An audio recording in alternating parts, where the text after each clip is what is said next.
Perkenalkan, nama saya Jeremia Tangka. Di video kali ini, kebetulan saya mendapatkan tugas kuliah dengan mata kuliah filsafat untuk membongkar misteri. Jadi, di video kali ini, saya akan membahas tentang misteri Manado Beach Hotel dengan menggunakan teori sosiologi, antropologi, dan psikologi. Tanpa membuang waktu banyak lagi, kita langsung masuk aja ke dalam video pembahasan.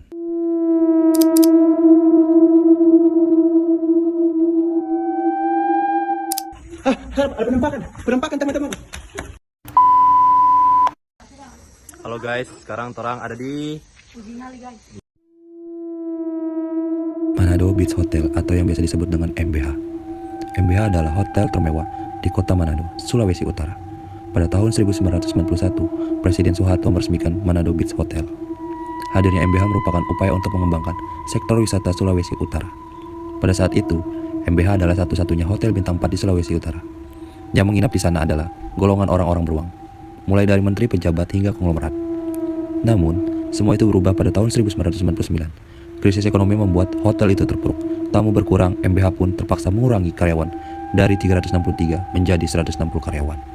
Keterpurukan itu juga disebabkan munculnya hotel-hotel yang berada di pusat kota Manado. Akhirnya MBH pun bangkrut, dan bangunan dengan harga miliaran itu terbengkalai. Dari jauh MBH terlihat seperti rumah iblis. Bangunan besar dan megah, namun kusam dan sepi. Dilansir dari sulutbaswara.com. Kesaksian warga setempat. Di sana kerap muncul berbagai macam hantu, dari mulai kuntilanak hingga orang raksasa.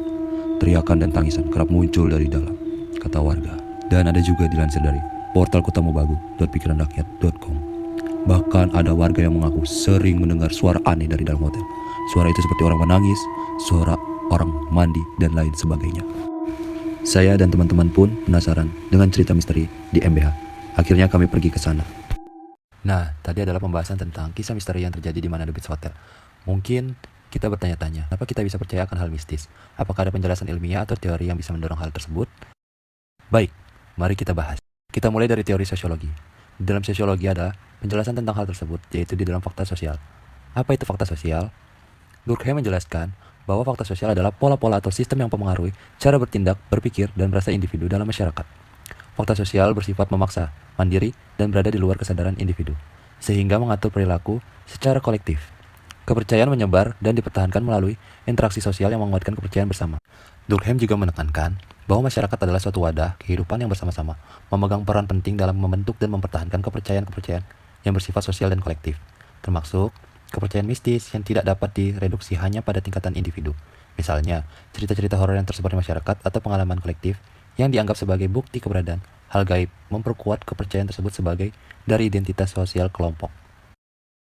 Yang kedua ada di dalam ilmu antropologi, yaitu pola pikir magis dan ritual.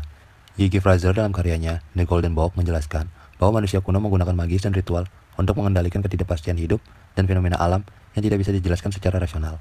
Kepercayaan pada kekuatan gaib dan ritual dianggap sebagai cara untuk memperoleh kontrol rasa aman terhadap lingkungan yang tidak pasti. Dalam konteks hotel terbengkalai, kepercayaan bahwa tempat itu berhantu adalah bentuk modern dari pola pikir magis yang mencoba menjelaskan situasi yang menimbulkan rasa takut dan ketidaknyamanan. Pola pikir magis dan ritual yang dijelaskan oleh J.G. Frazer sebagai cara manusia mengatasi ketidakpastian dan rasa takut. Yang ketiga dari psikologi, efek psikologis dan perspektif otak. Otak manusia sangat pandai mencari pola dan makna, bahkan ketika tidak ada. Fenomena seperti burnout, di mana orang menerima deskripsi umum sebagai sesuatu yang sangat pribadi, juga berlaku dalam kepercayaan mistis. Ditambah lagi, medan elektromagnetik dan suara infra di lingkungan tertentu dapat memicu sensasi aneh yang diinterpretasikan sebagai kehadiran hantu oleh otak kita. Jadi, dapat disimpulkan bahwa kepercayaan terhadap hal mistis seperti cerita horor dan tempat berhantu merupakan fenomena kompleks yang dipengaruhi oleh beberapa faktor. Dari perspektif Durkheim, kepercayaan ini adalah fakta sosial yang mengikat anggota masyarakat melalui norma dan nilai kolektif yang diinternalisasi melalui interaksi sosial. Pola pikir magis yang diungkapkan Frazer menjelaskan bagaimana kepercayaan pada hal gaib menjadi cara manusia menghadapi ketidakpastian. Sementara itu, psikologi menyoroti kecenderungan otak untuk mencari pola dan makna, serta efek psikologis yang dapat memperkuat pengalaman mistis menjadi nyata bagi individu dan kelompok. Itulah penjelasan tentang kisah misteri yang menyimpan banyak teka-teki dan rahasia. Jangan lupa untuk like, comment, and subscribe supaya kamu tidak ketinggalan kisah-kisah seru lainnya. Terima kasih. Sengaja tak kasih mode pesawat. Kataku nanti adik-adik muda pelacak. Kakak lokasi nanti adik saya.